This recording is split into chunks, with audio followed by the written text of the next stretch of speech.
So dito idol lang sa mga hindi pa nakakaalam, kapag naka-Bluetooth tayo dito sa ating mixer, katulad nito, hindi natin in-off yung Bluetooth ng ating cellphone ano. Dito lang sa ating mixer. Pag nilagay natin sa mode, automatic yan, connected yung ating cellphone dito. Ayan, so may bilog yan siya. So hindi na natin kailangan galawin dun sa ating cellphone, kundi dito na sa ating mixer ano. I-play natin dito, magpi-play na yan, katulad yung cellphone natin. Pag in-stop natin, automatic mag-i-stop din yung ating cellphone. Ayan. So kung gusto natin i-next natin dito. Ayan. Maglilipat ng music yan. Katulad nun, ayan, naglilipat siya, no? So bukod dito, itong ating volume dito, matadagdagan din natin yan. Katulad nito, yung volume natin dito hanggang 30. Ayan.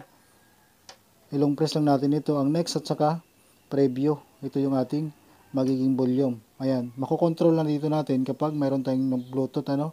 So kapag naka-true Bluetooth yung ating cellphone, kahit hindi na natin gagalawin yung ating cellphone dyan, naka-fix na yan, dito na natin ililipat sa ating Bluetooth na to.